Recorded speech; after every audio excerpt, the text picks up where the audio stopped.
Hello, everybody. Welcome back to the show. This is Starlight Beacon Transmissions. This is episode 50. Yes, we've done 50 of these now. My name is Eric Mitchell.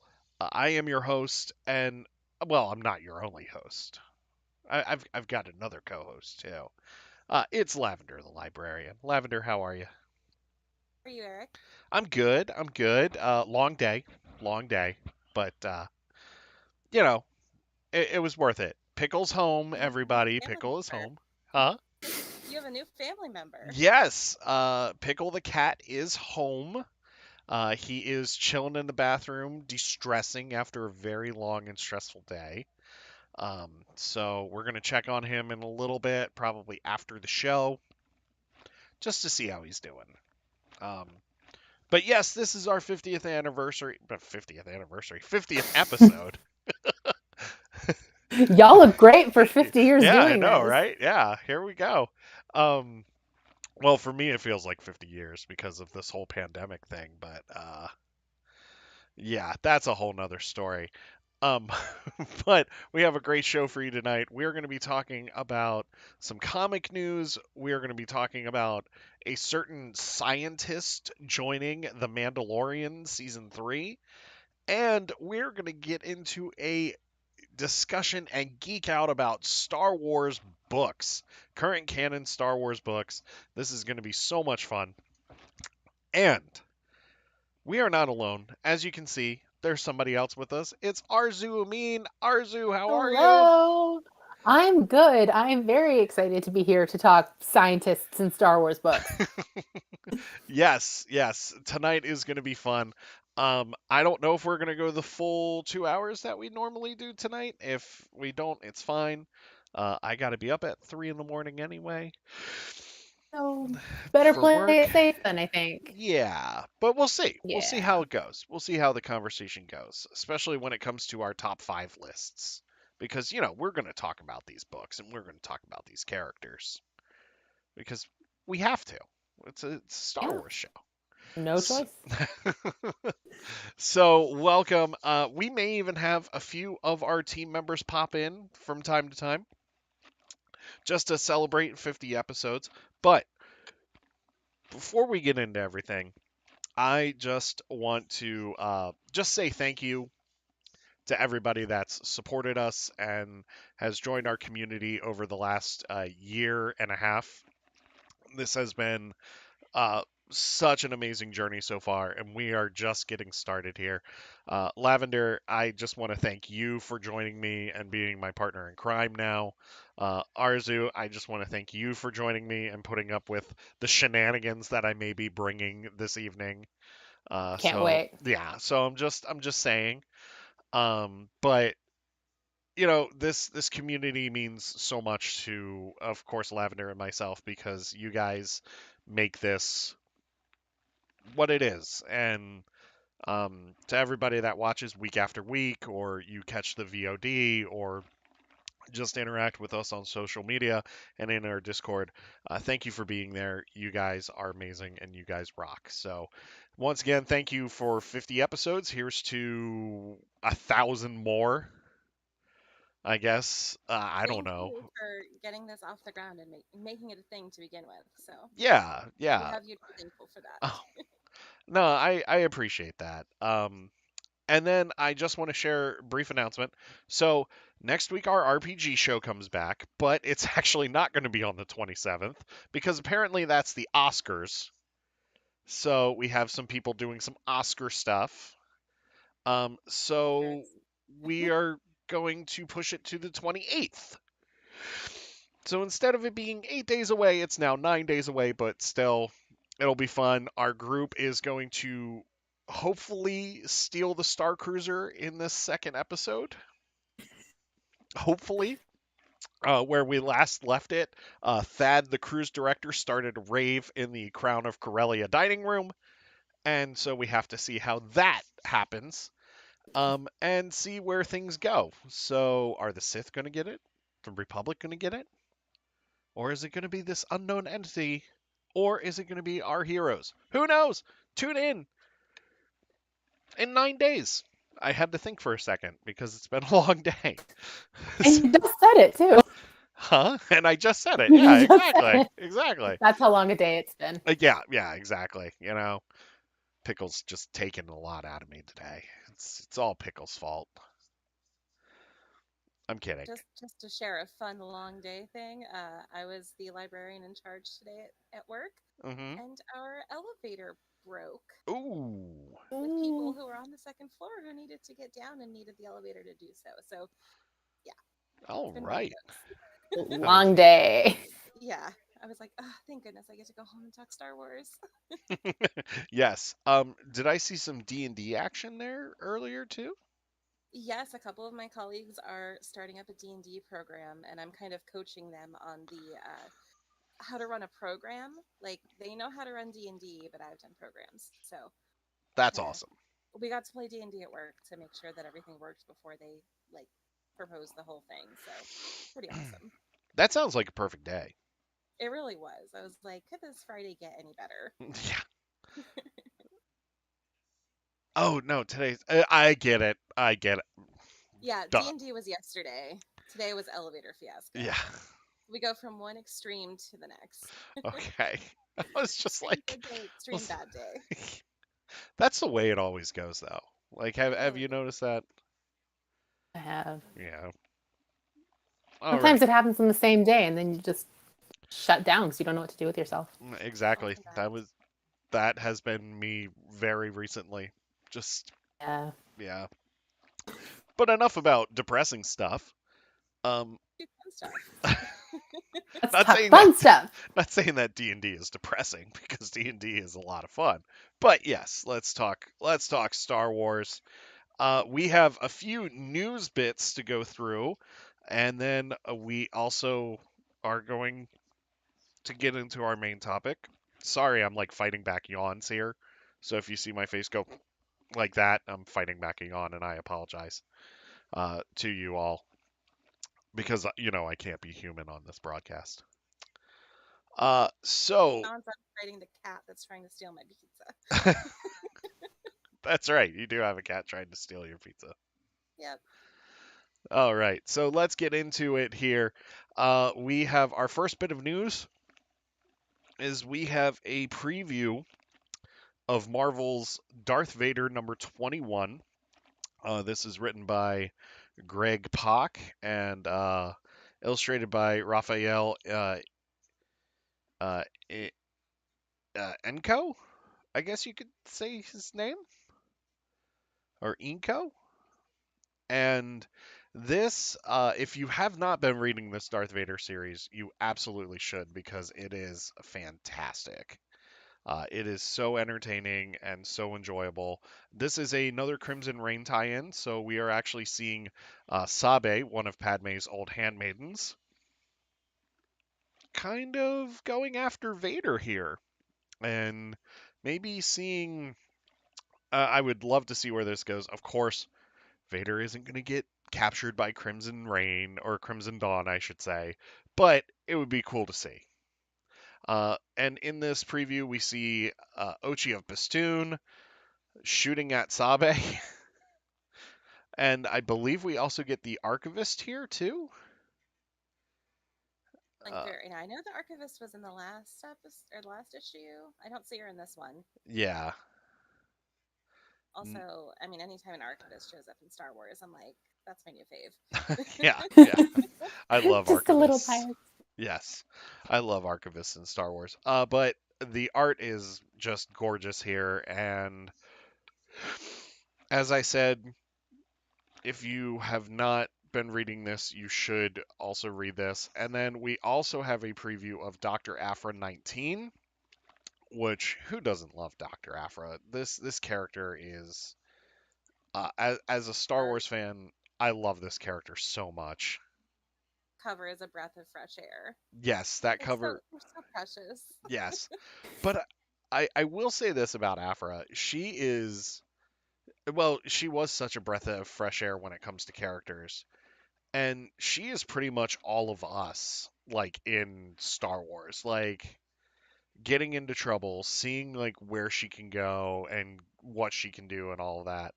and it's just great. And the artwork in this is gorgeous too. I haven't been. I mean, this is on my pull list here, but I haven't been reading Dr. Aphra as much as I should. I'm a few issues behind.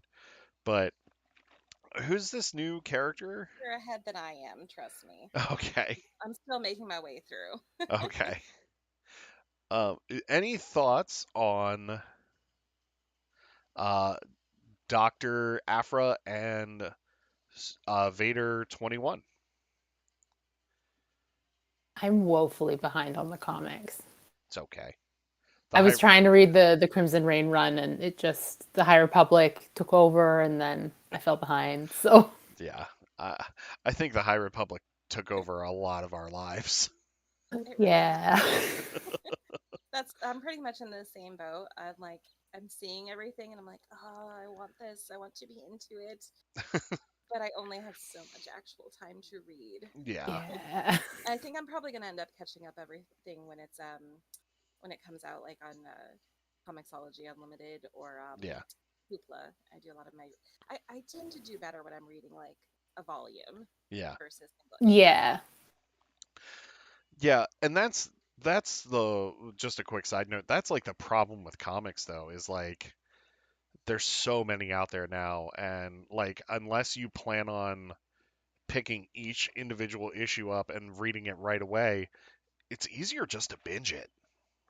Oh, it is. yeah, Yeah, I'd rather like go through a Netflix binge than have to wait every what is it like every other month or every month basically for most of the releases. Yeah, Do it. It's too long. Like I made myself do it for High Republic because of what it was, but yeah, it was hard. yeah. yeah. And that's going to be rough come October with Kevin and Claudia and Daniel writing their stuff too. Like, And Charles, he's eh, doing a comic run too. that's right. And Charles is doing the comic run too. So that's going to be rough waiting month to month for that. On top of our normal Star Wars books that we're getting. When I say Star Wars books, I mean Star Wars comics because Charles is writing all of those comics too, or most of those Mm. comics too. Excuse me. And then let's see here. So that's that for those. We did get some June solicitations here for from Marvel, and the first thing that we're getting here is The Mandalorian #1. Din Djarin is getting his own comic book series. Let's see what the synopsis says here. Is it Uh, not just an adaptation of the show? That's what I heard. Yeah, that's what I thought it was too. Yeah, yes, it is. It is. So this first issue is going to adapt the first episode of the series. Okay. Yeah, yeah. so we'll probably get these mini runs that'll probably adapt like each season. Excuse me, I'm sorry. It'll probably adapt each season. So we have Mandalorian #1. The one cover here that I really like is the Mandalorian as an action figure on the card back. I think that that is pretty cool. No interior artwork yet, but I also do like the one of him with the rifle in front of the Razor Crest too. Then we have Han Solo and Chewbacca #4, which I did pick this issue up. I picked up #1 last week. Great first issue, so much fun to read, and it looks like our boy Black Chrysanthemum, the standout of the Book of Boba Fett, is causing more trouble for our favorite smuggler and our favorite smugglers, I should say. Um, and it's a Chewbacca centric special issue as Chewie fights to rescue his friend Han. Guest starring the one and only Chrysanthemum, and you don't want to miss this one. Those are according to translations done on StarWars.com. However, I am not going to translate any Shriwook because that would be painful. And then finally, we have we have two more here. Or no, three more here. Uh, the third thing is we have the first look at Obi-Wan Kenobi, the Obi-Wan Kenobi miniseries, which is about Obi-Wan and Qui-Gon and their partnership. This is Obi-Wan Kenobi 2 of 5. It's called Dark Side of the Moon. And here it says Qui-Gon and Obi-Wan answer the distress call of an outpost on the edge of the galaxy. What's the secret behind the devastation wrought upon the terrifying moon base? Will whatever plagued it into darkness pull a Padawan off of his enlightened path?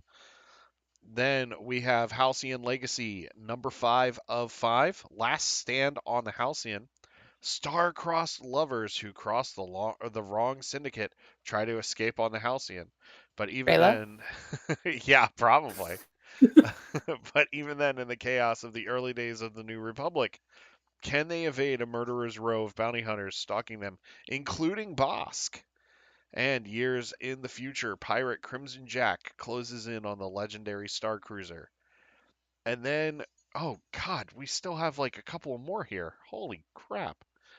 I'm very Um, excited for the next one. the next one is going to be great. So this next one is Star Wars number 25. This is Charles Soule's second Star Wars number 25 because Like the magnum opus, like all of Right. his like characters he's done. yes, this is going to be great. It says a celebration across the galaxy for Star Wars 25th issue, with stories set from the prequel to the sequel eras. Experience the new tales of Obi-Wan and Anakin, Darth Vader, Poe Dameron, and Kylo Ren. Join Charles Soule along with his previous artistic collaborators for this era-spanning celebration. I really hope that his Poe Dameron story, he partners with Phil Noto for the artwork for it. He'll draw the artwork for the original run because Yeah, I think it's whichever artist they worked with. Because I know that's Will Sliney's Kylo Ren again. yeah, Yeah. yeah. So yeah, I would think it would probably be the same artist. That's probably what they're gonna do. It'll be the whatever artist worked on whatever run. Yeah, Hmm. that's fine with me. Like seriously, that's And I think they're definitely. each getting a variant cover. Yes, they are. And of Kylo course, Ren variant cover. Yes, please. Yes. I was Order. I'll get a hard copy of that one. Yeah, that I go to my comic book store and be like, I want this variant. This I don't know for sure what it looks like, but I want this variant. My comic book store is kind of like, oh, it's this girl again. I'm pretty sure that's what mine says when I walk into. They're like, not her, not again. Like the one that was looking for Rise of Kylo Ren for like 2 months because they kept saying they were getting it and they didn't. God, these Star Wars fans. I if they do a Poe Dameron cover, I need it. Poe Dameron's my boy. I love that guy so much. But I kind of do want a Kylo Ren cover too. Um, Get them both. yeah. Oh, yeah. Why not? Why not Why both? Why not? Yeah. We have Bounty Hunters number 24, which ties into Crimson Reign and Crimson Dawn. We have Dr. Aphra number 22. Tainted by the spark eternal, Dr. Aphra is not herself. Trapped in her own mind, Aphra's only hope for escape lies in her own memories. But will she find a way out before the spark consumes her completely? So, Aphra needs to stop dealing with Force artifacts. That's what I'm getting from that. Like, Uh, huh? basically, she Yeah. could stop now, but will she? No. No. No. No. Exactly. And then we have Darth Vader number 24. This looks like a showdown between Ochi and Sabe. That's what I'm getting from this. So, Also, Abe in the black outfit, like she's killing it. yes, please. Cosplay goals. Oh, why not? Do it. Seriously. Too. Yeah. So that's it for the comic news. We have one more piece before we get into the first of our main topics here, which is a which is breaking news. If you have not seen it, um, if you have, cool. If not, you live under a rock. No, I'm kidding. I'm kidding. I'm kidding. But let's see here. So some lucky ducks were able to get celebration tickets this week. Yeah. Well, I didn't get them this week, but I had them from before. But yay, Been celebration. hanging on to it for like what, 2 years? Yeah. Keep rolling them over. I'm like, no, it's gonna happen. It's gonna happen. Mhm. That's me. I have San Diego Comic Con badges from 2020, Oh, and I'm like, maybe, maybe. yeah. So I mean, you would think that. Well, well, first off, I will say this. I kudos to Celebration for honoring the badges from the 2020 event and mhm. still letting people keep those tickets because that was a huge blow for Yeah. Celebration not to happen. Uh, for San Diego Comic Con, I would definitely say like since this is like the big Comic Con outside of like the preview that we had last Thanksgiving weekend. Yeah, the random little like special event that they did. Yeah, I wouldn't be surprised if they honored the 2020 badges for this one too. Last I know, they're supposed to. I got an Yeah, email about it kind of recently, but yeah. now I'm like, now I have to actually like plan around it. Yes, exactly. But for those of you that are going to Celebration, awesome. Kudos to you all. Like seriously, we are so happy for you. Like it's awesome. We hope that you enjoy it. We hope that you all have a wonderful time. Um, it's really funny because before Abby, my last co-host, left, the fan tables came out, or like the fan table applications came out, and I put in for a fan table application. I just heard back and I got it, but now I'm like, well, now I can't go because it's so close, and like I have a lot going on that I have to save for now, so like I can't Oh. do it. Um so I'm going to have to email Celebration and be like, "Look, I appreciate this so much. Next year, please, but this year I can't do it." And it's okay. It's okay. I just I just want people that that are going to Celebration. If this is your first Celebration, awesome. If you've been every single time, that's awesome too. I just hope that you all have a wonderful time and just enjoy the moment and just enjoy being immersed in all of that. Arzu, have you been to a couple of celebrations? I have never been to Celebration. Oh I wow. went on the wait list for 2020, Hmm. and then I got off the wait list. I got my ticket in March 2020. And my parents are like, there's a virus. Are you going? And I'm like, it's fine. It's over the summer. Yeah, And then y'all know what happened there, but I yeah, still have my tickets. I would not give them up. yeah. So it's going to be my first celebration. Nice. Uh, Not my first time to California, but my first celebration. Lavender, have you been to Celebration? I haven't. Even when it was in Orlando, I don't know. I guess at that point in time, my kids were still really little, and a bunch of my friends went, and I was like, why am I not there? And I was thinking because they do it every other year, Hmm. so I was kind of thinking like, all right, well, next time around. And then next time around was 2020. I was like, I probably won't be able to get to the West Coast.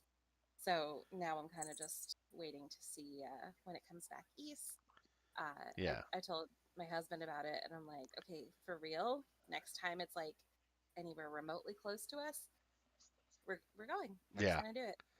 yeah. So Like I would even if they weren't going back east, like if they did like Indianapolis or something, I would fly out to hmm Indy to do that. yeah. Um, I wanted to do Celebration Chicago so much, but okay. Um, Hello, Pat. yeah, I wanted to do Celebration Chicago, but uh, keep in mind though, we are going to be watching all of the Celebration coverage and bringing you coverage as it's happening. Lavender may not join me for 4 straight days of live shows, but that's Hey, okay. I was streaming the Tross trailer from my desk at work during the last celebration, so I'll probably be watching everything. Okay. That was me too, like Celebration Chicago. I was watching everything at my desk at work, and then the trailer came out, and I was like hunched over my phone. hmm Because Twitter was the only app that worked on our office Wi-Fi. Like Facebook, Instagram, none of it worked on the Wi-Fi. Like Hmm. you know, the system caught it, but Twitter worked. So I was following Celebration on Twitter.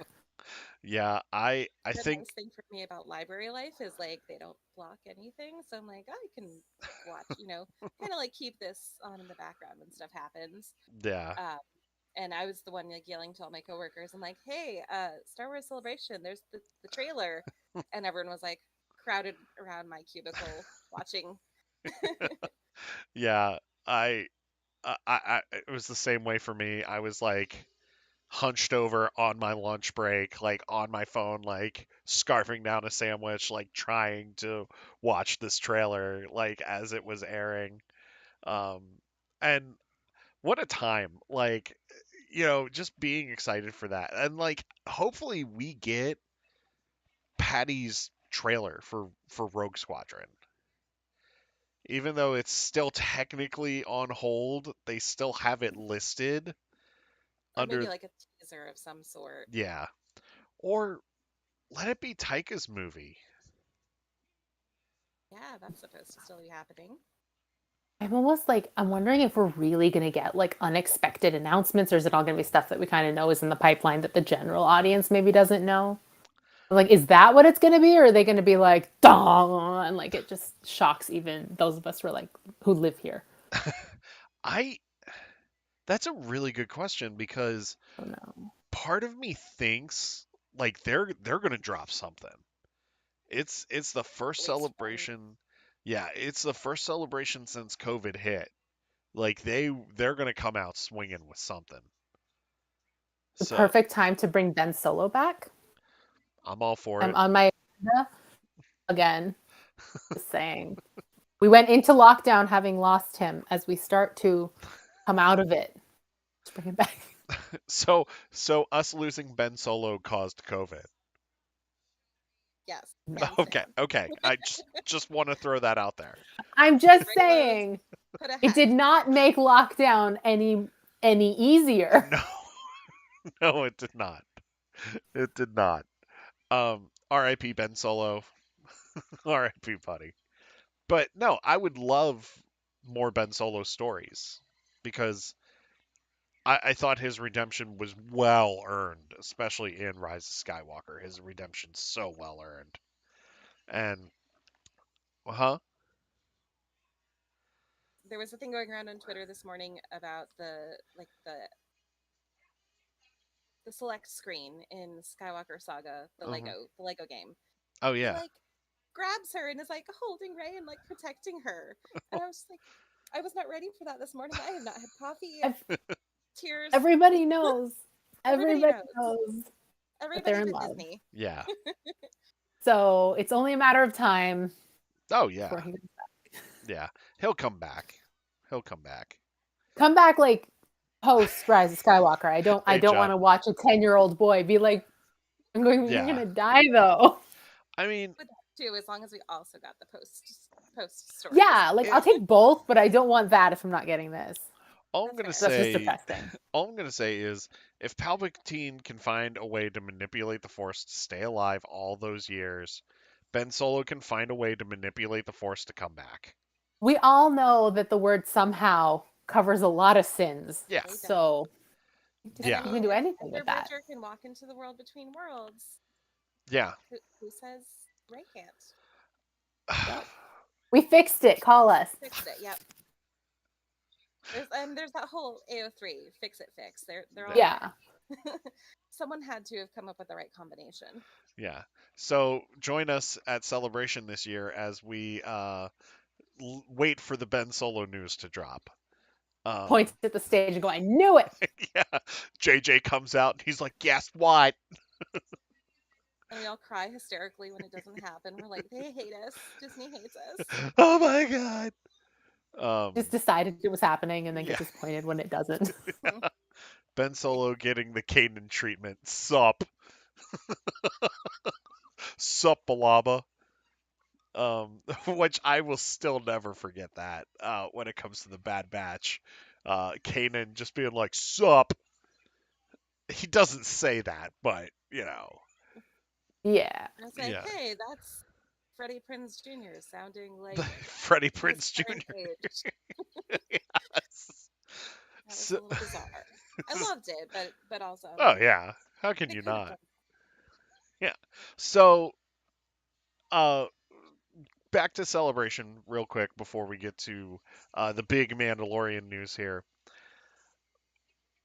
What other announcements? Because I mean, we'll get a High Republic timeline probably for the release dates for that.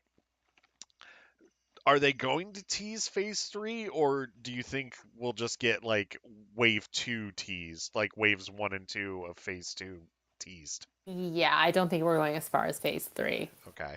I think they're going to clarify maybe the wave. No, sorry, the phase 2 timeline, Yeah. because we know they're going back 150 years. I know a lot of people were confused if that meant we were going 150 years prior to wave 1, or if that meant 150 years before the Phantom Menace. I'm pretty sure, but based on all the books that we're going pre wave 1, so I Yeah. feel like we're going to get a clarification on that, and like whether or not all of phase 2 is set in that 150 year prior timeline, because I'm thinking they're jumping ahead within the phase. Yeah. Like wave 1 will be 150 years, and then it'll be 100 years, and then it'll be like, so Yeah. then by the time we're getting to the end of the phase, we'll have like our adult characters from wave 1 as kids. That's what I think is going to happen, so they can slowly build into it. But Yeah. Maybe I wouldn't say like Conspiracy Town, but all I'm saying is I think they're going to clarify that at Yeah. Celebration. Yeah. that's why I'm in Conspiracy Town with you there. I love it. Yeah. Because then we get like baby, Avar, Elzar, and Stellan, Don't pull at my which is heartstrings what I here. want. I Don't. need the backstory of how Stellan has that awesome of a beard as a Padawan. He does grow that beard pretty quickly I'm as a looking. I'm Padawan. looking at this boy. I'm like that. That is one of my people. That is a Middle Eastern child because nobody else can grow a beard like that at 13. Yeah, and the beard is on point too. Like it is so on point. Sculpted. He's Yes, like worked on that. because with that we could see him uh interacting with Emmerich too, Hmm. because that would be pretty interesting to see their friendship and how they went about things too. And Orla. Yeah, absolutely. Like Yeah. give me an Orla and Comic, you know, like give me a story of them running around together and getting into mischief too, because that was one of my favorite parts of Into the Dark was that whole subplot of what happened on Irem and Erino. Um, so yeah, we'll get the High Republic stuff. Uh, so here's my question here: we're getting Fallen Order 2 that week, correct? An announcement, you mean, like a trailer or something? The trailer, like Yeah, I yeah, would think so. I'd be really surprised if we didn't, even if it's a tease, because like we don't know where they are in the development process. Like yeah, I feel like we'll get something. yeah. Yeah, I would think so. They're not just gonna not acknowledge it. now, now here's my question here: do we get Battlefront 3 coming out of nowhere as an announcement? I don't think so. No. It would be cool because I really likes Battlefront 2, but Yeah. I think with Jedi Fallen Order and with like the license kind of going out wider, Yeah. I think it's gonna be a while before we get anything else. Yeah. And I think like for EA just to focus on Fallen Order 2 would actually be the best bet right now. Yeah. Just have Respawn working on those Star Wars titles that they're going to be working on, the shooter and the RTS. You could tease those at Celebration also. Hmm. Um, but yeah, Fallen Order I think is a given. I wouldn't be surprised if we get it as early as May 4th, but I am so sick and tired of like trying to predict May 4th news and like announcements and stuff that I'm just like whatever they announce, they announce. Yeah. Yeah.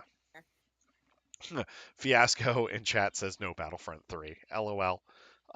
Maggie says Orla please, Orla and skiers history. Question mark, question mark. Big eyes. Who knows? They got history. They They do do. have history. I would like to see that. Just Yes. to just throw out there with the EA, the game license, will we get a surprise High Republic Sims expansion? That would be amazing. It would be. I say that because I know Maggie's on her High Republic kick. Yes. Well, if there's any game that deserves a High Republic expansion, it's The Sims. Right? I mean, let us make our own stories, Yeah. please. Yeah. I May or mean, may not already have all my characters created, but whatever. Maggie already has them living in a house like it's the freaking real world. Oh yeah, no, I've got that too. I've got a Padawan and like a kid house and a grown up house. I had to make Vernestra a grown up though, so that the teens didn't have to live like because the teens had to have a grown up. No, yeah, yeah, and I was If like, all anybody's right, going to be the well, grown up, it's Vernestra. exactly. I'm like, well, she is a knight, so it's okay. We'll make her the adult. yeah. Well, technically, you could throw Wreath in there too. True. Yeah, I've still got Reese. I think he's still teen. Maggie says it would make my life so much easier right now. No more custom content. Yeah, yeah. Because you could just expand on the Journey to Batu stuff, and just do High Republic stuff. Yeah. Now, now my one question here about video games: do you think at Celebration we will get an announcement from Lucasfilm Games saying we are pulling the plug with Quantic Dream on Eclipse and actually going to um, shop it out to another developer? I can't even begin to speculate on that. Yeah. I have no idea. Hope so. I don't know though if that would come across as like negative, and they would maybe want to not not have a controversial statement. You know what I mean? Like, Yeah. it's gonna get some Yeah. people riled up. Obviously, it would make a lot of us very happy. Yeah. But like, That's a press release kind of statement. exactly. Yeah. Yeah, I could see it being put out like that instead of like on stage at Celebration. Yeah. So you don't have that random fanboy who gets really mad at the audience. No. Yeah. Yeah. The one that I got into a fight with earlier this week about him having 5,000 comics, making him an expert on the High Republic and what's good and not. Cool. Oh yeah, that was fantastic. Um, let's take a look at chat. Fiasco says Star Wars Real World. Let's make this happen. I would Yes, watch the ish out of absolutely. that. And Maggie Green lights. says, I am literally about to send Avar, Elzar, Stellan, and Lena to Batu as we speak. There we go. Yep. I hope they have fun. Yes. Drink lots of blue milk. Build a droid. Try that Ronto wrap. Yes, try that Ronto wrap. Oh my god, now I want a Ronto wrap.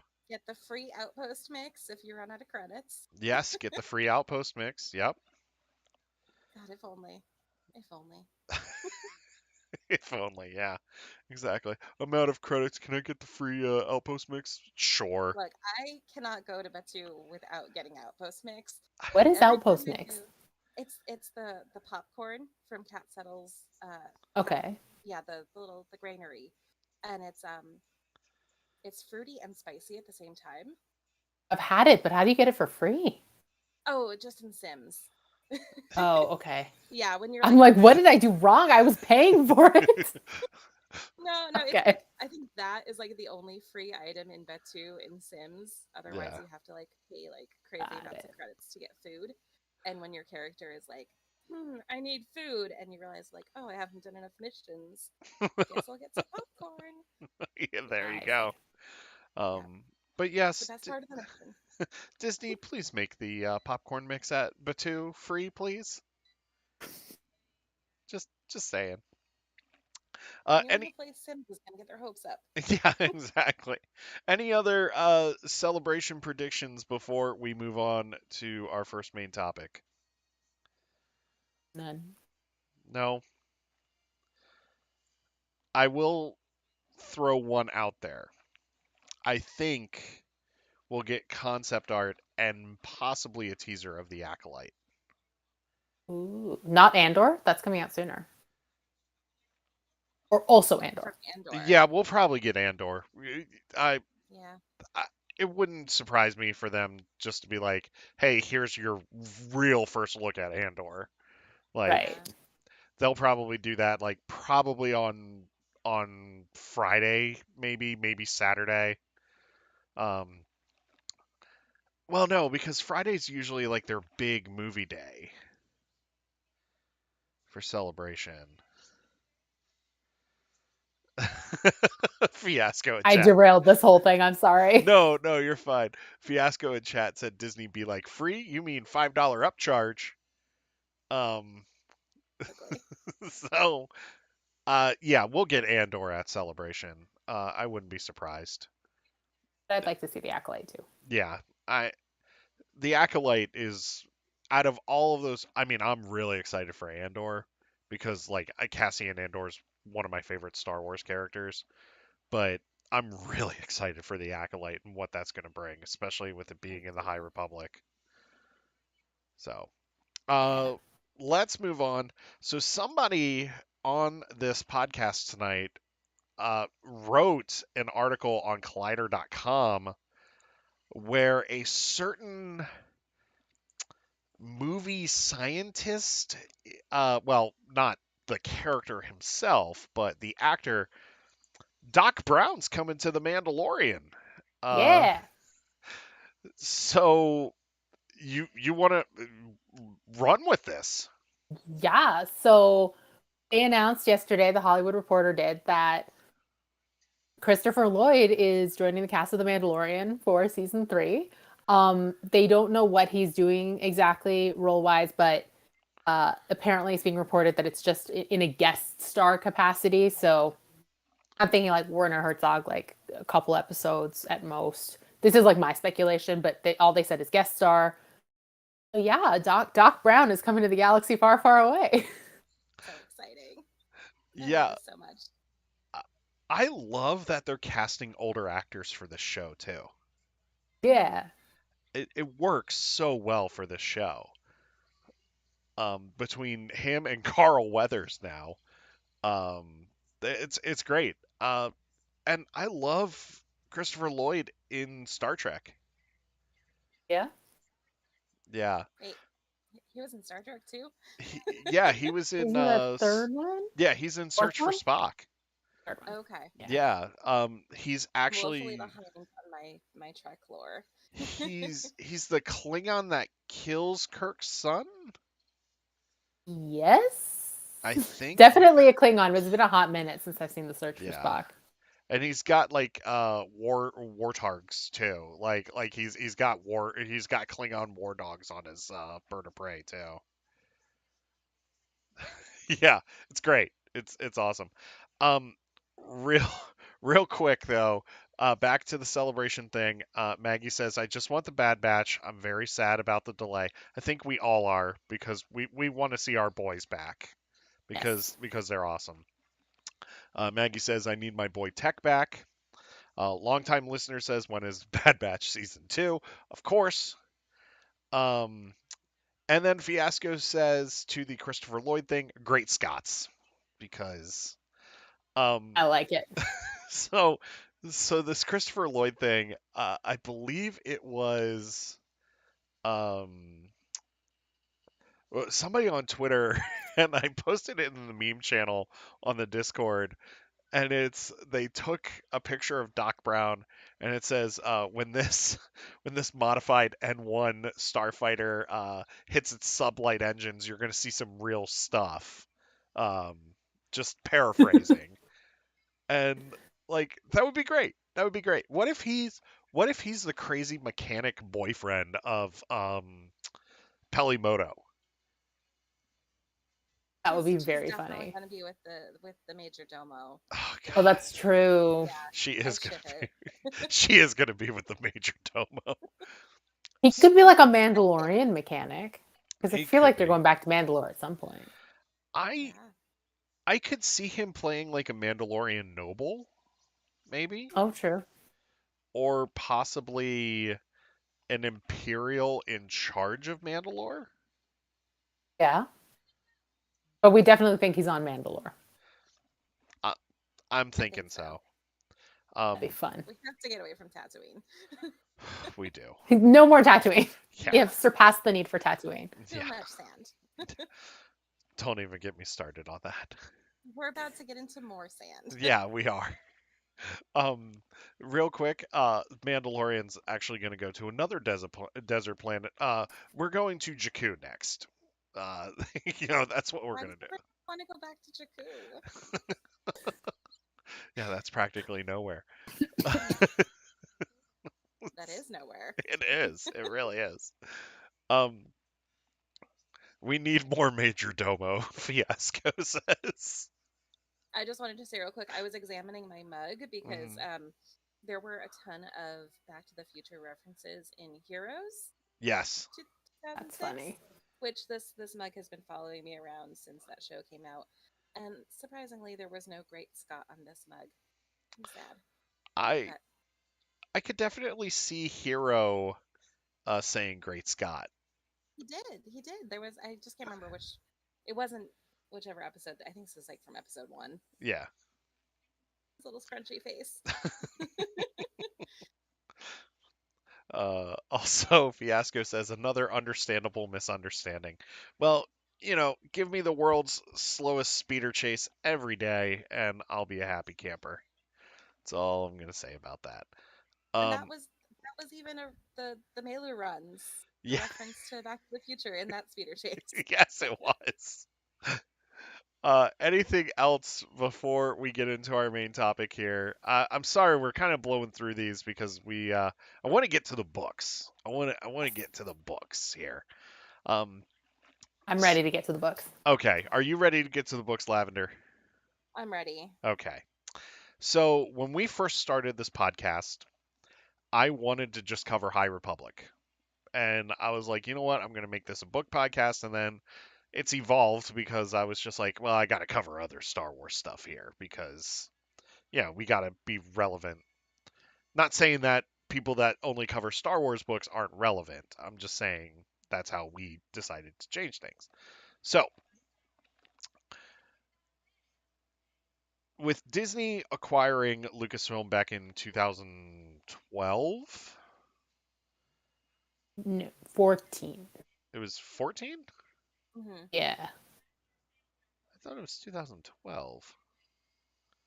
No, I used to work at the Disney store. I started in 2012. They Okay. acquired Lucasfilm while I was working there, Okay. like a couple years later. And then like let's say they acquired them on a Monday. By Tuesday, people were coming and going, "Can we buy Star Wars stuff?" And we're like, "Your ink is not dry." Yeah. But okay. Money does No, not maybe it was transfer sooner. Maybe it was like hands. 2013 because Force Awakens was 2015. They needed time, Yeah. so 2013, I think. 2013 is when we got the canon reset, I believe. Yeah, Yeah. So it was that would have been 2000. it. Yeah, it was 2000. Let's just say late 2012, early 2013. Yeah, Yeah. Um, but with this Disney purchase, we had to reset the timeline somehow. yeah. And we got this new canon now, which has been, for the most part, incredible. Lots of hits, couple of misses here and there. I mean, not everything's going to be perfect, but very entertaining, very, very cool stuff. So tonight, each one of us is going to list our top 5 books and our top 5 favorite characters, and we're also going to have honorable mentions in those categories as well.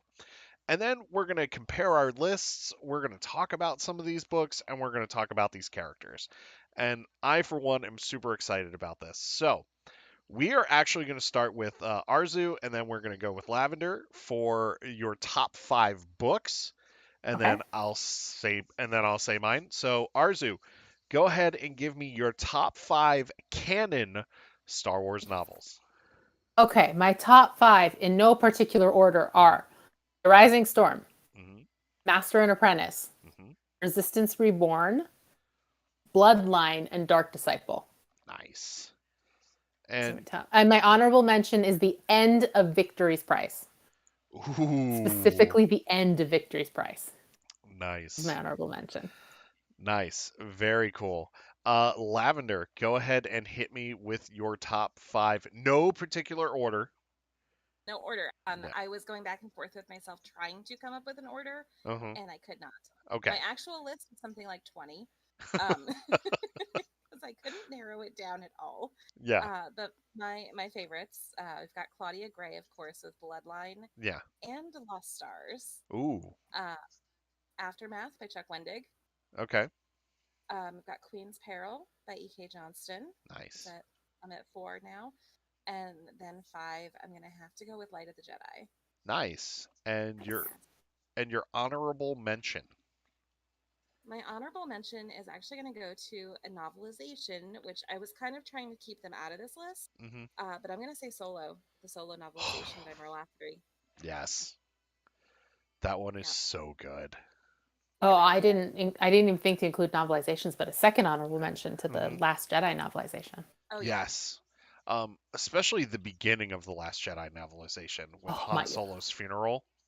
I was gonna say before that with Cammy, like the Yeah. dream with Cammy and Luke. I remember Ah, seeing the preview at the back of Canto Bight, and it's like Luke Skywalker looked at his wife, and I was sitting there going, I went, "What?" yeah. 'Cause I'm like, Yeah. "What did I miss?" And then I'm like, "Oh, it's a dream sequence." But Yeah. yeah, it's an excellent novelization. But yeah, Yes, it really is. I'm going to give the second honorable mention, by the way, to Phasma, because I was like, Yes. I've read that book Phasma so many Phasma is times. very incredible. good. Phasma is very good. Let's see here. For mine, no particular order. I have Master and Apprentice, The Rising Storm, Dark Disciple, Twilight Company, and Bloodline. And Our my list is almost exactly the same. yeah, and my honorable mention is Lost Stars. Um, Lost Stars to me was just one of those books. It came out of nowhere, Oh but yeah. but it was so good and so well done. So why don't we talk about just Arzu, just pick one book off of your list just to talk about. One, we're not really going to go into spoilers because some people in chat may not have read some of these books, which is why we're talking about them because we want people to read these books. So go ahead and pick one on your list. Well, I'll talk about Resistance Reborn because Okay. it wasn't on anybody else's list. Okay. So Resistance Reborn, I got as a Christmas gift, Christmas 2019, and Hmm. was not in any place to read it, Uh just emotionally, huh. because it was so soon after episode 9. I was just like, I don't want to touch it. So it took till August of the next year for me to actually read it. It is so good, it makes me angry. Hmm. It captures, I think, the heart and the spirit of what the sequel trilogy is. It is big on growth, on how to grow as a leader, on how to grow as a person, on accountability for one's actions, both like Poe kind of like accepting his own accountability for, happened in the Last Jedi, and then like talk about like whose job is it to redeem Kylo Ren, and it's like, well, it's his own responsibility, and it's sort of about like being there for people, but letting people take their own responsibility for their own actions, and then beyond that, just seeing how the characters like interact with each other, Finn and Poe in particular, is just so well done, and Rebecca Roanhorse like really understands these characters. Like I find not everybody can really get into where they're at in this period of their lives, and I think she really does that. So big love to Resistance Reborn. She made me care about Snap Wexley. I didn't. She made me care. So like my sole thought then rewatching The Rise of Skywalker after reading is I'm like, oh, because Yeah. of that book. About So like his yeah, wife that's and her. his family and everything. Yeah, Yeah. like having Wedge Antilles show up moments after he dies, and I'm like, guess you're not getting grandkids. Yeah. Like that was the first thing that went through my head. So Yeah. I yeah, I kind of wish. So real quick with Rise of Skywalker, kind of wish we had Snap's funeral, especially like at the end, just so like you could see Wedge like mourn the loss of his stepson. main characters didn't get a funeral. No, Snap's not that's getting true. one. I That's true. I know. A I don't guy can know. It's dream. yeah, I don't. But like, if you want more of them and more of Wedge and like more of these characters, like both OT characters and ST characters, coexisting at the spirit of their lives, like Resistance Reborn is absolutely the way to go. Yeah. Mhm. It yeah. I It's the totally agree. unofficial episode 9 in my mind. It really is. It really is. Go ahead, Lavender. Just pick one book. All right. So one book. That's hard. That's okay. That's fine. I am gonna go with Queen's Peril as my one that I'm gonna talk about. Um, this one's by E.K. Johnston. So she's written a trilogy now of Hmm. these books that are very Padme centric. And this is actually the second of the three. I love all three of them, but the second one is taking place at the same, or it's like just prior to the events of episode one. So we're seeing Padme, um, like through her election and through like coming into office, and kind of showing how the handmaidens all got assembled, how they assembled the Avengers of Naboo. um, and just like you get to learn so much more about each of those characters who like we see on screen and they're never fleshed out until 20 years later when we get these books. And um, I want to say I'm probably around the same age as E.K. Johnston. I think we're both like in our mid 30s. Yeah.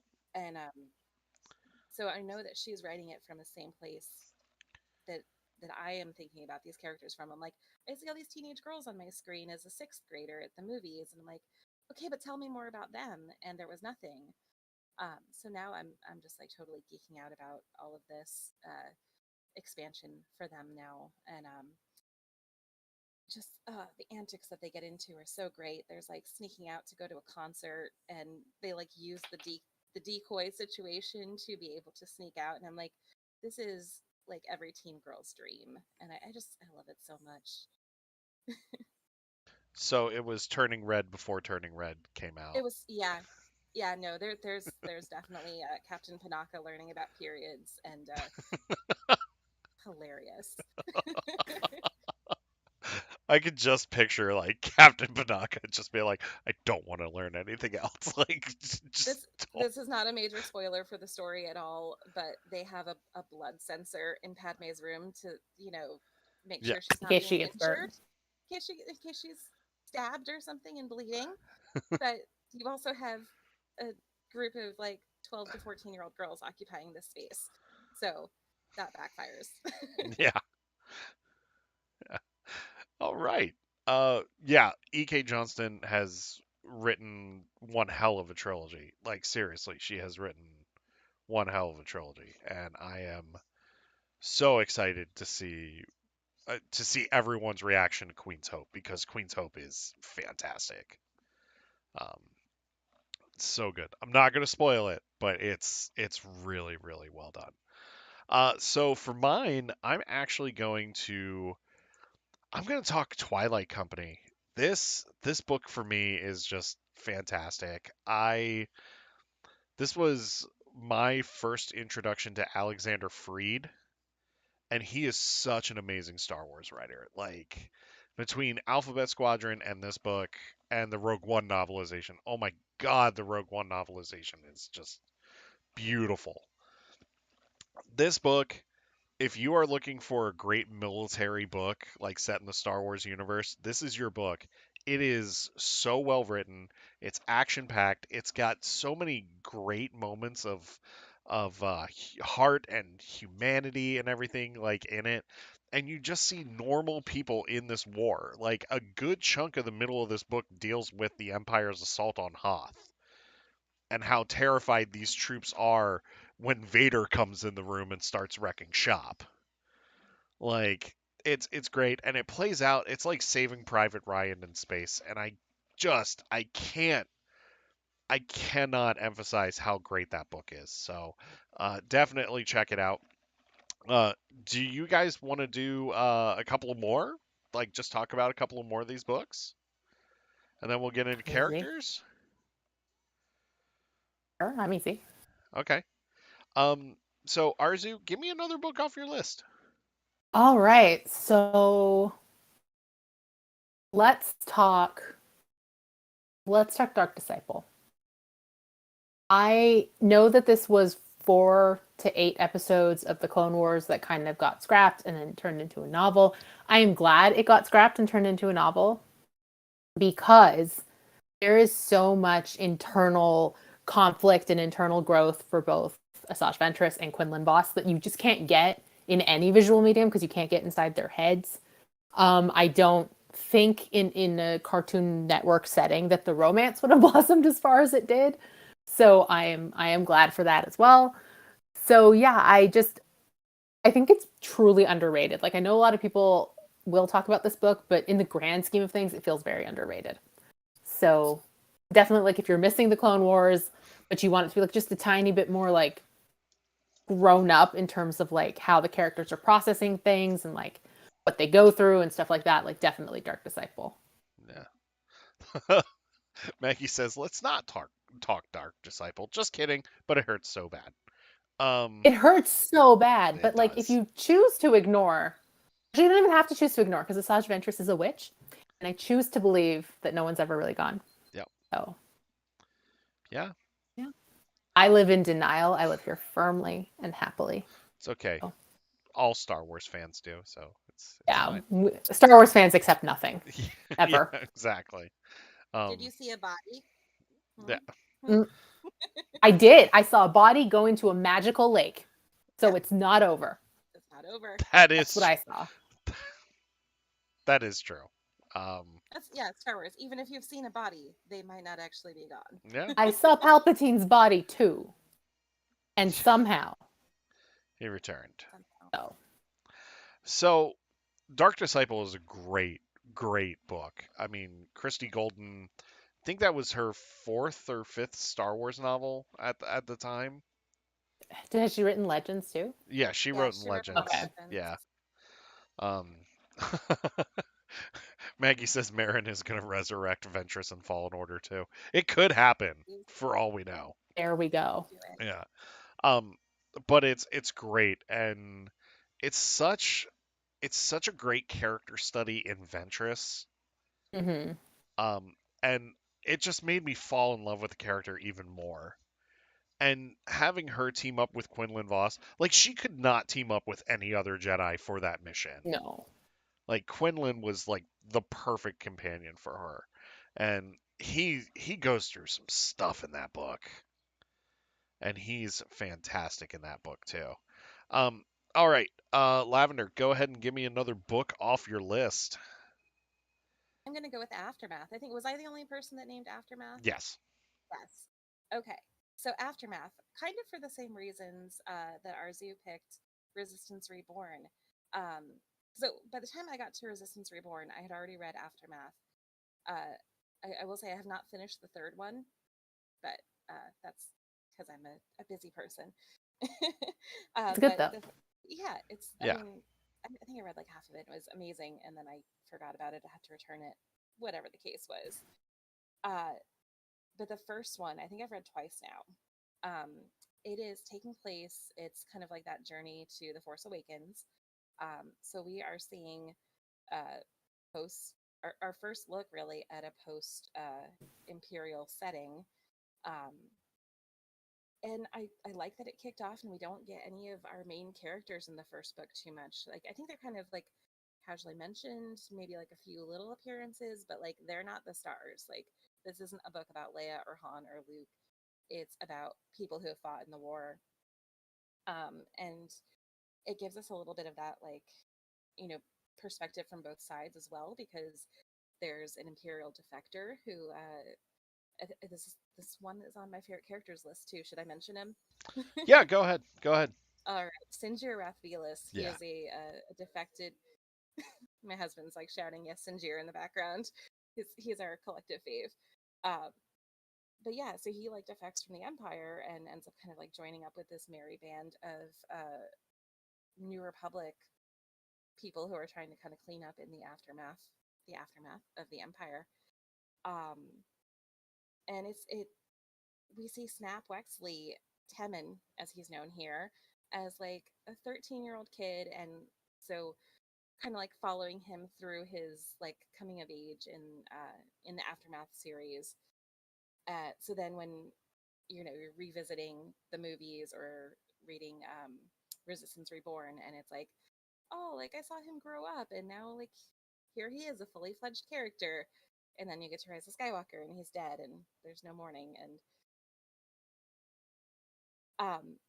but yeah, I really love Aftermath. I think it's great for anyone who's like wondering what happened in that time period between, and obviously because it picks up like right after Endor. Yeah. Uh, yeah, so it's cool for anyone who's going. But what happens after Return of the Jedi ends? So Yeah. I highly recommend those books. It Chuck Wendig is a fantastic writer. Oh, and these books gave us Cobb Vanth. just about to Yes. say that. I was just about to say that. Um, I remember seeing the set or like the spoiler leaks about Timothy Oliphant wearing Boba Fett armor, and I was like, Up man. "Is this Cobb Vanth? This is Cobb Vanth," and I didn't believe it until I actually saw it. I'm like, "Holy crap, it's Cobb Vanth!" um, yeah, as soon as I saw the title "The Marshal" show up on the Mandalorian, I was like, Cobb Vanth's coming. Yep. Like he's coming. Um, yeah, Aftermath is that's actually the I, one. Go ahead. Fred says it.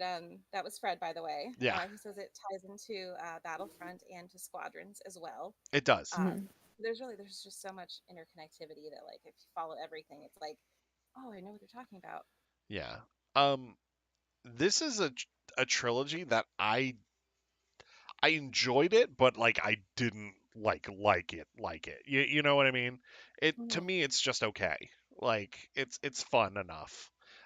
If you love it, that's awesome. Like I'm not gonna like Got their own things, like their yeah, own. I think our lists tonight are like so. Uh, show how many diverse readers you see in Star yeah, Wars. Like not everyone is in it for the military stories. yeah, Not everyone is in it for the 14-year-old queens. So yeah, there's really something for all readers. yeah. I will say this: Mr. Bones is the best droid ever outside of BD1. Hmm.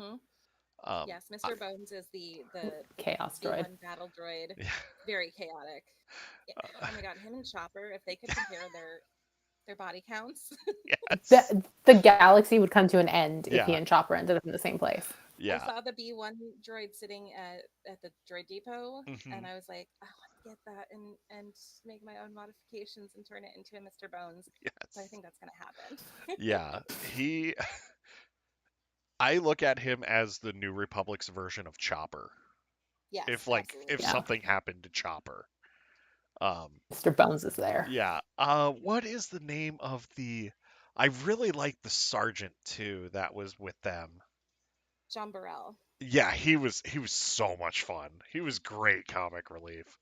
And Sinjir is my favorite alcoholic in the galaxy. Like the guy's just Is he's great. I mean, it has great characters. It has really great characters. And I will say the beginning of that book like captured me like right off the bat with the rioting on Coruscant. That is incredible. I love too that they do like the little uh basically Interludes. like Yeah. interludes. I was trying to call them intermissions. Interludes. Yeah. Yeah. Where it's like here's what's Yeah. going on elsewhere in the galaxy right now. Yes. Yeah. So So good. So good. Let's see here. I'm gonna do one more here. Master and Apprentice. I love that book so much. Uh, Especially the audiobook because Jonathan Davis sounds exactly like Liam Neeson when he does all the Qui-Gon bits. And it ties into Dooku Jedi Lost so well. Like you would think like Claudia and Kevin were talking about writing that while they were doing the Project Luminous stuff, which I think they probably were. yeah. Um because like they go hand in hand really well. Also, if you have not picked up your script of Tempest Runner yet, please do so because that thing is amazing. Um, it's like it's oh, it's beefy. thick. Yeah, Yeah. I'm looking at it right now. It's I would not have thought it was that long listening to it. no, no, I think it's the way that scripts are formatted versus novels. yeah, No, I They just have a mean lot like more like compared to like Dooku Jedi Lost. oh yeah, that's true. Like runtime wise, I could have sworn Dooku was longer, but Yeah, yeah, because I think Tempest was like what 5 or 6 hours. yeah. And Dooku's yeah. like 8. And then even Afra's script book isn't that long either. Afra's shorter though. I think of the three, Yeah, it's the shortest. So that's probably like that made sense to me. But then Tempest Runner was, if not the same length as Dooku, like I think it's a little shorter. And yeah, maybe it's a lot more like dialogue jumping, like character change, so it just winds up pushing the book. I don't know, but yeah. it's it's thick, but It is. yeah. Excuse me, real quick. Sorry, I had to clear my throat. Um, but Master and Apprentice is fantastic. It talks about Qui-Gon and Obi-Wan's relationship. I believe it's 10 years before Phantom Menace. Um, and they have to settle a treaty dispute, which ends up being a lot more complicated than usual. And we also see, excuse me, I have to cough one more time. Okay, I'm good now. We also see Qui-Gon training with Dooku at one point as well, and how he meets Dooku's other apprentice before Qui-Gon, Rael Averross, Rail is who so great. he really is. And this was one of the books that really started pushing the narrative of what if a Jedi broke their code? Hmm. Like what would happen? Is that person still a good person? Is that person still in the light? And we find out that Rael Averross, who's actually the perfect example of this, is still just trying to protect people at the end of the day and is still like trying to do what's best for these people. However, he goes about it in a completely different way, and he does end up breaking all of his vows that he swears. Um, but Master and Apprentice is a fantastic book, and if you have not read it, please do so. Claudia Gray, I can't get enough of her writing. It's so good. Yeah, Claudia is one of those like Yeah, up there. And that two of my five books are hers. yeah. Me too. Even my well, yeah. I mean, three books that I have listed, like even my honorable mentions done by her, like Hmm. Yeah. so good. Um, and Bloodline. Check out Bloodline too. It's really really good. So, shall we move on to characters? Let's. Okay. So, Arzu, give me your top five characters and your honorable mention. And if you list all of Alphabet Squadron, that's fine. I don't care. I did cheat a little bit. One of Okay. one of my characters is actually two people, but Okay. so my favorite characters: Marcian Rowe, Yes. Ellen Geos, Uh-huh. Thane and Sienna, who I listed as one character because they are one does not go without the other. Yeah. So Thane and Sienna, Lorna D, and Vi Maradi. And I kept it to like book exclusive characters because Yeah. like Obi-Wan is my favorite character, full stop. And he's in Master and Apprentice, but he's not a book exclusive character. Yeah. But I did cheat with my honorable mention, and Go I'll ahead. justify it because my honorable mention is Baby Ben Solo from Last Shot. Because we don't get Baby Ben Solo on screen, so he is a Yeah. book exclusive character. He is. But Uh, yeah, that's my honorable mention. are you talking about like the beginning of Last Shot where he like keeps kicking Han in the face like while Han's Yeah, like he's like trying to kicking Han in sleep? the face, and he's like running and going, Uncle Lando, and like just the sweetest little boy. Yeah. Which me reading this, going, oh well, they're not going to kill him off after this. Clown makeup, Yeah. clown makeup.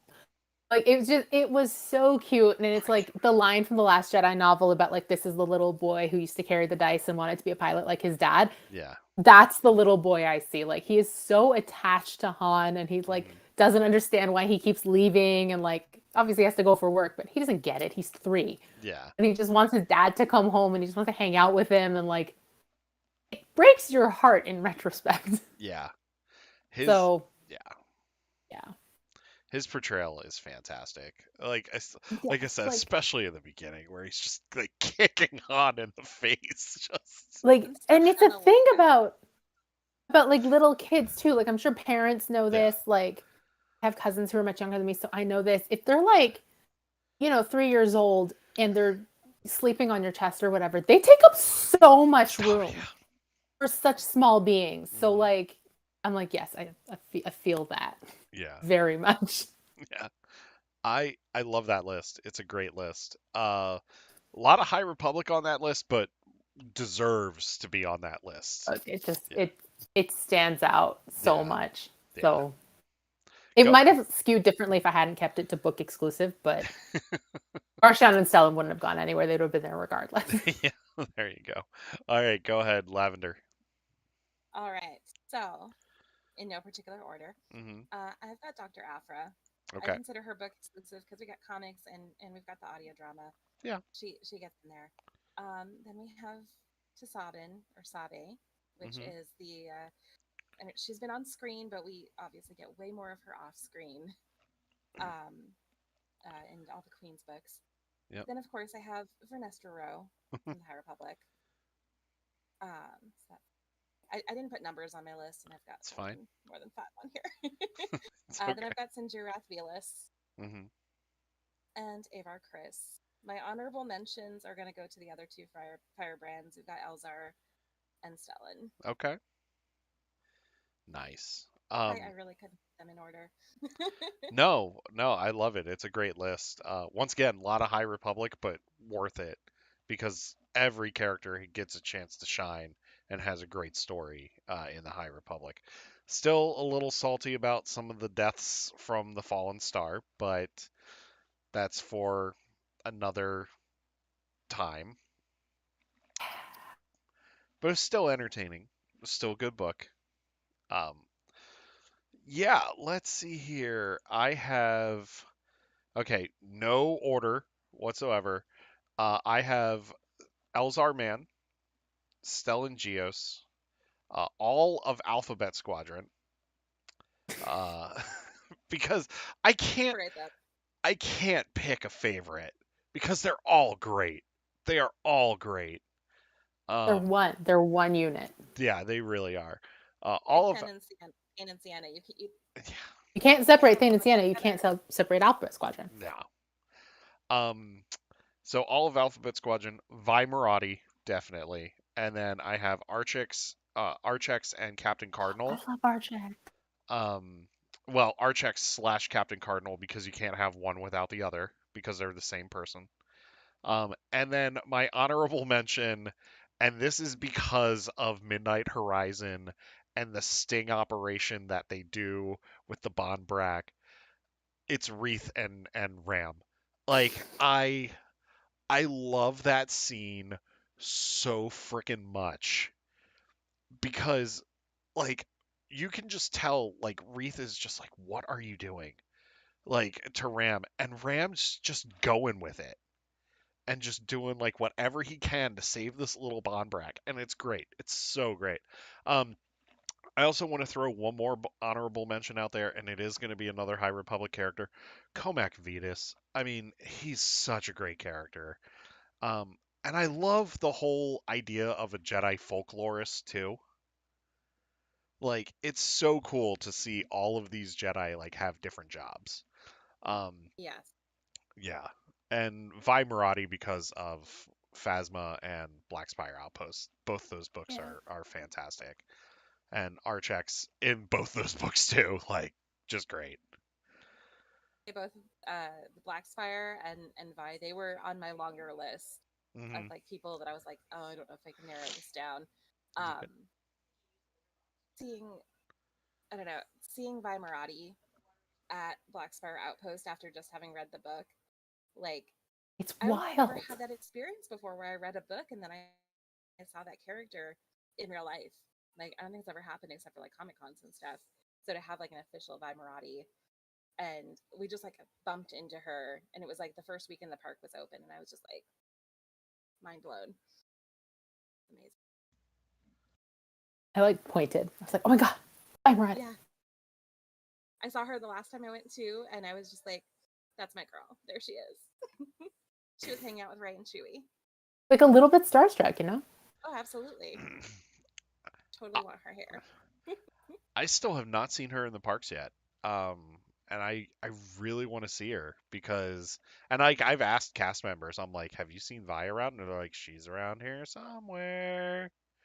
Um, I like when you spot her and she's like spying on the First Order. That's really yes. fun.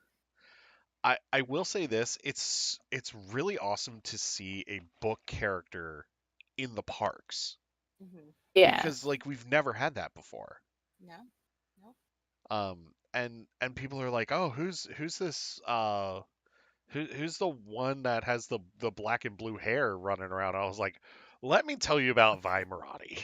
Hmm. Like I took a friend there recently, and it was I think her her first or second time going. Mm-hmm. And when we saw Vi, I was like, look, here's the story.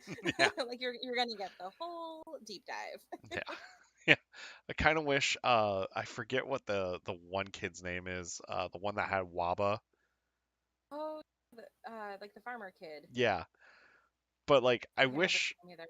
I wish him and Waba were around too. Like I think that would Mm. be great. Like just hanging around the resistance base. Just have them hang around the resistance base.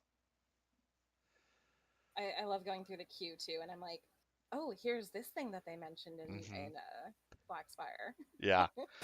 Because my wife's like, "Oh, this is interesting." I was like, "Yeah, these were all caves that Vi and everybody explored." Vi, a droid who Mm. could, it was a power lifter. Oh, Pook. Pook Pook, is yes, great. yes. Pook's another honorable mention on the list too. Like it was so hard to pick He's these such a good characters. sarcasm droid. Yes, It's yes. like we have murder droids, we have sarcasm droids. Yeah, between him and 8D8. Yeah, who was 88? 8D8 was the torture He's droid from the Book of Boba Fett that Oh, who kept works for them now. Just yeah. tells them when guests are. He's the butler. Yeah. I always forget his droid name. I'm just like, oh, it's Matt Berry. Yeah. Yeah, it's just Matt Berry. like like I wish like Matt Berry was also the voice of Pook because like I would just think of him like as Pook just like with that dry humor. Look, I'm not saying that they can't reuse voice actors for droids, because think about it. Like, I don't know, it's just they're programmed. Maybe one droid has the same voice matrix as another one. Yeah. Yeah. Do that. Um so we're going to do another thing where we're going to pick a couple of characters and talk about them and talk about their journeys. So I'm actually going to switch it up. I'm going to go with Lavender first, and then we're going to go with ours. I know, right? Like holy shnikes. Um, so go ahead and hit me, Lavender, with one of your characters. Bang, gavel. Sinjir Rathvelis. I mean, obviously, I just talked about how much I love Aftermath, but can we talk about how he is like the first canonically queer Star Wars character in this new canon? Like, oh, love that. um, and he's an Imperial, and he's all like tight laced and stuff. But then we see him like, you know, we see the less tight laced side of him. My husband and I were just talking about who we ship different characters with. And we decided Sinjir is whoever Sinjir pleases. Like, he has a few flings throughout the books, but I'm like, he can get anybody. Just like he's I wouldn't say he's a scoundrel in the way that Han is a scoundrel, but he's just like, he knows he's not a good person, and he owns it. And um and I love that about him. And I love that he also, like, you see him like care enough about other people to like kind of impress that he's not a good person, but if they hang around, they hang around. So it is what it is. So Yeah. I love him so much.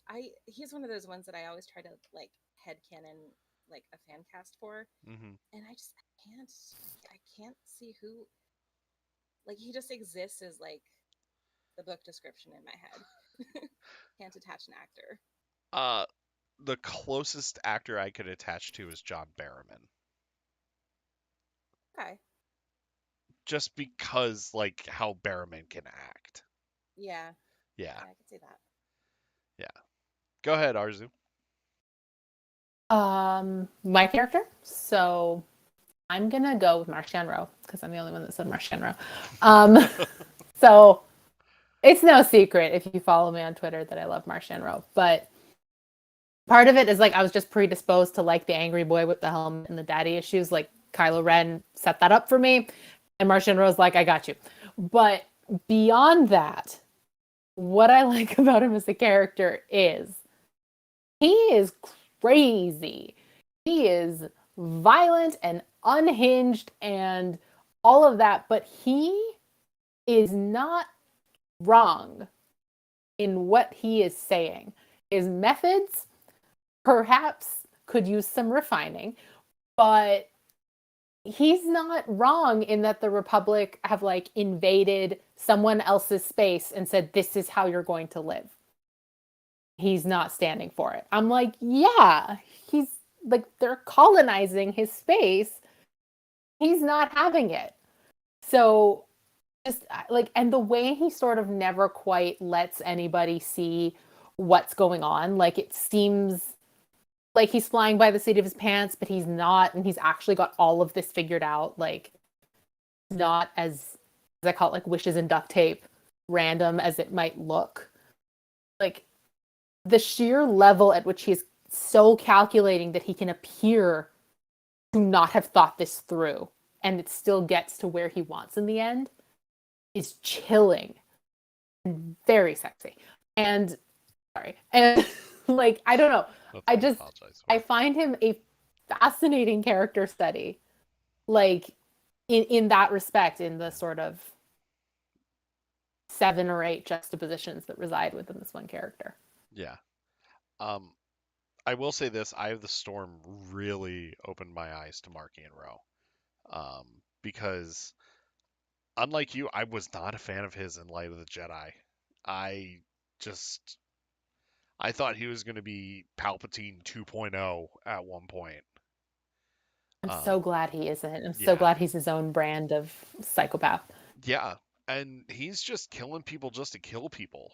Like he's just like, all right, you know, whatever. Like Marky and Rowe to me is like Thanos in a way, where he just has like this own set way and just wants to do it that way, and nothing will stop him from doing it.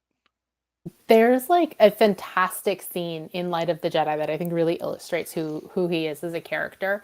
And it's when he's got all of his tempests and he's sort of in telling them but not asking them, but making it look like he's asking them to all sort of fall under his rule now. Hmm. And what makes it so fantastic is, Kassav does something he doesn't like and he lashes out and he cuts off half of Kassav's hand. Yeah. And it seems like that's just a random violent act because he got angry. But as they're all leaving, he tells Kassav to turn around and come pick up the rest of his hand, which means Kassav's got to walk back. Kassav's got to essentially bow in front of him and like lower himself in front of Martian to prove a point.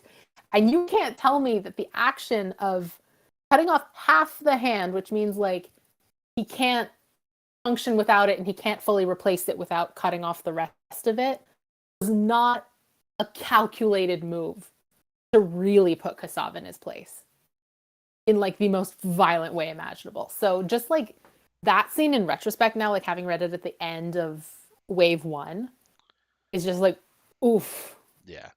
chilling.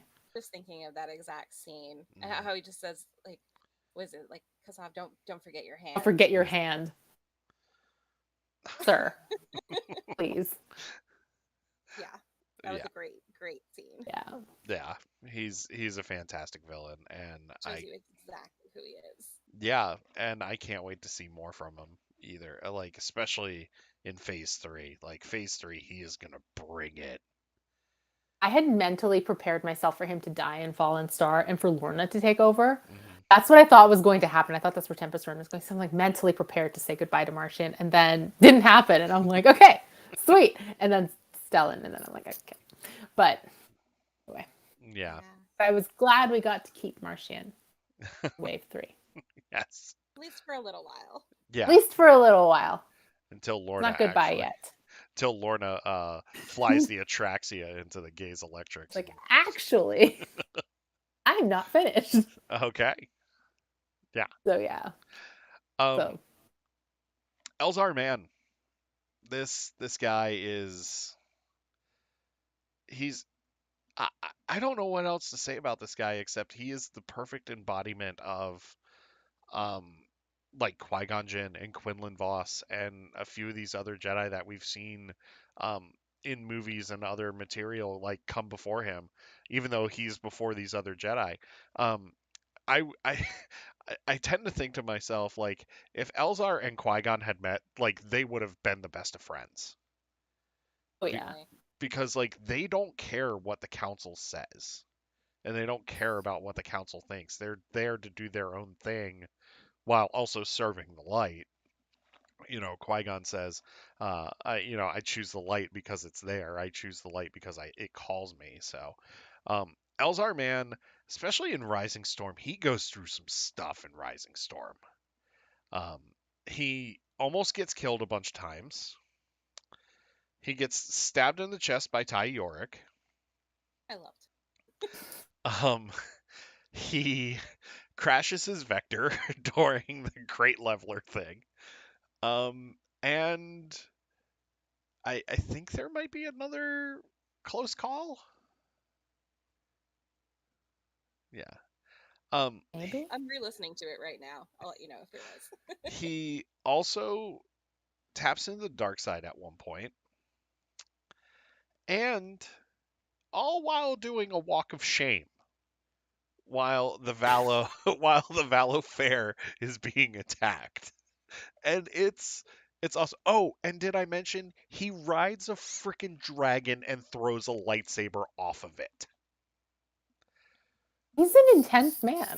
He really is. Really? And if we're talking about the goats of the High Republic, he is the goat in this sense. Like the guy. Oh, and can I also say his prank to Stellan at the beginning of Fallen Star is so great when he sends the organization droid to Starlight. I love it so much. It's so great.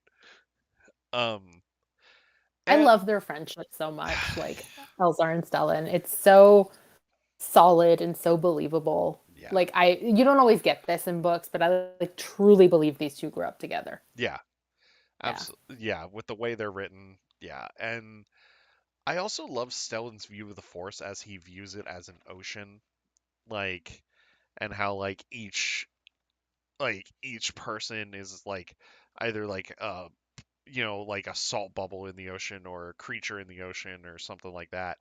And it's just really interesting to see. And I I will also say this. Another one of my favorite Elzar moments is when he meets Geode for the first time. And Geode just keeps sneaking up on him as he's heading to the vessel. Whoa. Yeah, it's great. It's great. Um, God, can I also throw one more honorable mention? Geode. Geode. About to Okay. say, none of us put Geode on our list. Yeah. Mr. Steal Your Girl. Um, don't I never would have seen it coming from him. I was so shocked. Claudia. that that whole bit with he's eyeing your girl, man. like this guy keeps eyeing my wife. I love too that Joss picked up on it and everyone's like, no, it's fine. He would never. Let's reel it in, Geode. That and when Geode also saves Wreath in Into the Dark by just like standing in front of the airlock. Wreath just like slams into him. It's great. Yeah, but Elzar man, one of my absolute favorite characters, and it was also really cool to see him interact with Luke Skywalker a few issues ago in Star Wars number 20. That was really really cool. I just thought of something when you were talking about how he would be besties with Qui-Gon. Yeah. What if Elzar is the start of that chain of Padawans and Masters? Like what if he's in the chain with Dooku and Rael Alvaros and Qui-Gon and Obi-Wan? Just a chaos chain. The chaos chain, yeah. The we don't care what the council says chain. I love it. I love it That'd be interesting. because there were only two members of the council that he cared about, and that was Avar and Stellan. Like Ava's not even on the council. Yeah, I thought that she was. No, it was a big deal that Stellan was because of how young he was. That's right. Yes. Yeah. And there was that fake out where Yoda, it looks like he's going to ask Avar to be a part of the council. That's right. And she's like, oh no, I couldn't possibly. He's like, that's not what we're asking you. We need you to be in charge of Starlight. Yeah. And she's like, oh, that'll do, sure. Yeah. Well, you could say she was on the council for Starlight. If Starlight did have a council. I don't think there's two authority figures that Elzar respects, and it's Stellan and Avar. Yeah. And part of All other me, authority. Nope. yeah, and part of me sees myself in Elzar because like Elzar looks at himself as he's never been good enough to get to the point where Avar and Stellan have been, and like he's always struggled with that, and like throughout my life I've struggled with that too, where it's like I'll see like other people's success and I'll be like I'm never getting to that point, like like he does, but he's still working towards it, and that's what I love about the character. um all right, Lavender, give me one more character. I'm going to go with this one just because I really wanted to mention this quote. um, I'm going to go with Afra as my next character I mention. And I will preface this by saying I have not read every appearance of Dr. Afra. I've made it through like the whole Vader arc and like the first couple volumes of Afra, but she just sticks to me as like one of those characters who's like she's so chaotic and she's like in the margins of the story, but at the same time like that she's there like in the whole overarching thing, but her story is so very much its own. Um, and I was just rereading the Vader comics the other day, and what she tells him when she thinks like she's like I know that like I have an expiration date basically like you're gonna get sick of me, I'm gonna do something, you're gonna kill me. She's like it is what it is. I'm just glad. She says I'm glad that my blood is doodling in the margins of this story. yeah, That's so And I'm just intense. like same. Like I was like if I was in the Star Wars universe and came into contact with anyone in this like the Skywalker saga, the whole big thing, um I could totally relate to that. Like yeah, just to be there to be a part of it. Um, I love it, and I love that she has murder bots. we've got 000 and I can't BT1. yeah BT1. Yeah, Um, who's the little he looks like an astromech, but he's actually a bomb droid basically. Like I want more of that in my Star Wars. I want more chaos. yeah, Um, but yeah, I love that whole story. I think when I sat down to listen to the audiobook, I wasn't sure if I was really going to get into it because I hadn't read the comics yet. And I was just like, oh, but I see so much good stuff about her online. Like, I think I'll like it. Um, so I love that she's basically chaotic Indiana Jones. She has her whole like trail of heartbroken ex-lovers, the way that Han does, which I love. Oh, the whole Sana Staros crossover between yeah, Han and Afra. It's just I yeah, that's like my current Star Wars reading goal yeah, is just like to make it through her comics in the next couple of months because I'm enjoying it so much. yeah. Fun rain. All right, Arzu, go ahead. Okay, I'm gonna say Thane and Sienna from Lost Stars because couple things. One, first of all, they're great characters on their own. Like, they're both engaging, they're both compelling. They give me romance, which I always love. But one thing I love about them is like that they represent like the people who join the empire, those who defect, those who don't, and why.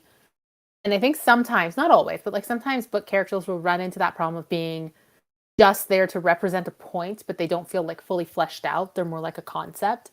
And Thane and Sienna never once fall into that trap. Like every choice they make, every action, every whatever makes sense for them as a character. It enriches who they are. It enriches how they interact with each other.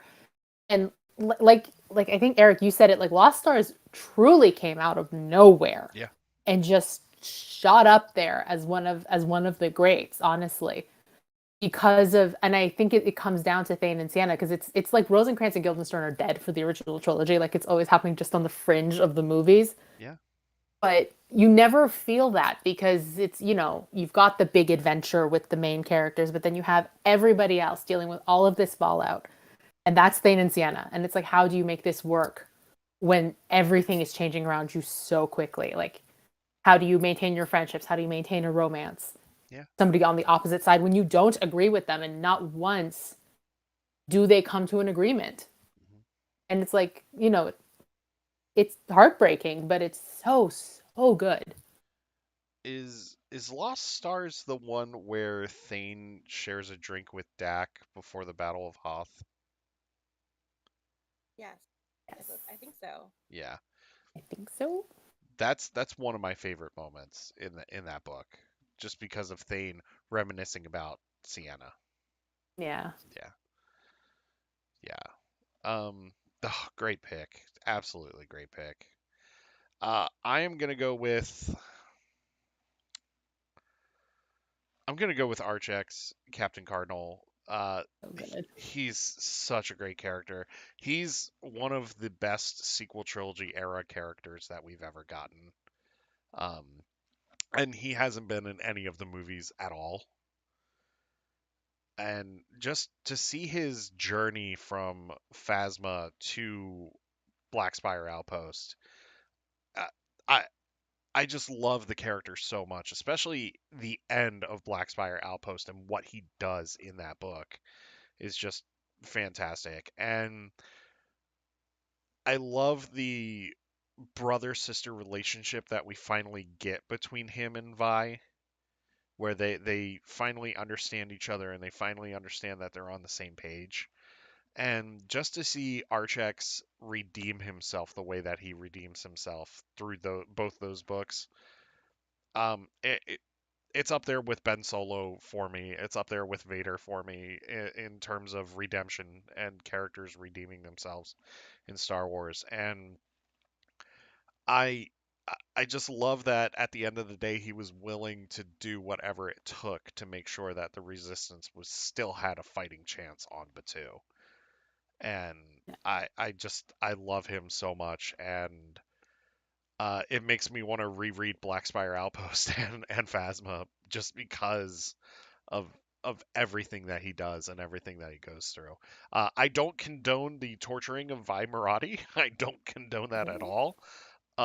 But I love how she starts to get under his skin in that book in Phasma, and like ultimately he defects, and it's great. So um, Archex, and I even have his action figure because they did the Galaxy's Edge thing and at Target, and I was like, I have to get Archex. I have to get Captain Cardinal. So I just want to say about the not condoning torture yeah, thing. I think all of us had some people on our list that yeah, We don't condone every like we don't action, but condone yeah, those actions, but they, they're still yeah, yeah, entertaining and well fleshed out characters. yeah. You can still yeah. like them if they're villains, even if It they could do be bad things. fascinating. They are fascinating. We're not They are. condoning everything. Yeah. Don't forget your hand. I mean, that's a great villain moment. Well, and Mr. Bones being so polite about trying to kill people too, like that At was least really he's nice. polite Right about about it. actually killing people Yeah, sometimes. yeah. I would even throw in the former torture droid turned psychiatrist from Alphabet Squadron Oh God, on that yes. list too. I love how it this is just overall in the like post Empire books, like Aftermath and Alphabet Squadron. You see a lot of people who were part of the Empire, people Yeah. and droids really, who are like trying to like redeem themselves for what they did during Hmm. that time, um, and like trying to come to terms with it and see if they can be a good person or a Yeah. good droid, even if they did terrible things. Yeah. That's why I like the end of Victory's Price so much, because it makes a case for being able to for living redemption. Yeah. Mm-hmm. Yeah. Yes. Yeah. Um, I I noticed none of us had Thrawn, which is fine. I do Uh, love Thrawn. It is yeah. on it's on my longer list. Yeah. Nothing wrong with Thrawn. No. I will say this: if you are looking for Thrawn books, Ascendancy is fantastic. Just be prepared for a lot of just politics. That's all I'm So gonna say much about battle math. yes. Anything else before we wrap things up for episode 50? I know it has kind of been all over the place, as it always is. One last thing. Yeah, Vi Marati. I know she was on our list, but yeah, this is just my geek out as a crafter moment. sure. She is a knitter. It's the only time we've seen knitting in the Star Wars galaxy. Yeah, that And is like I true. think that only would have come out in a book. Like I Hmm. think that's the only way we could get to that depth of characters. Um So much so that if you ask, like Delilah Dawson, the author, like tells people like ask Vi what she's knitting. So yeah, her actress knows that she's a knitter. It's great. Um, Love that. one of my favorite things is after they crash in Black Spire Outpost, she's pissed off about the equipment being stolen, but she's more pissed off about her needle and thread being Hmm. stolen Yeah, more than I mean, anything. same. Yeah. Like, Um. I can't even work on this project now. So, once again, I want to thank you both for joining me, Arzu. I hope that you had a good time, and I hope that you I come back did. I will. soon. Great Uh, chatting with you. yes, this was a lot Absolutely. of fun. Didn't have any of the pop-ins, which is fine.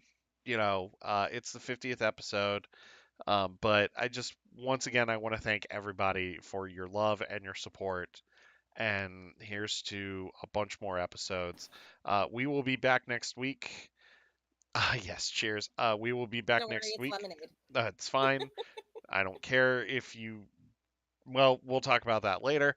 Um, but we'll be back next week for our weekly live show, and then tune in Monday, the 28th, for part two of our two-part season premiere of our RPG show, and hopefully we can close this thing out for that. That's going to be it for us this week. Hope that you all have a wonderful week. May you always fight for light and life. May the Force always be with you. And remember, at the end of the day, we are all the Republic. Have a wonderful week, everybody. We will see you next week. Bye.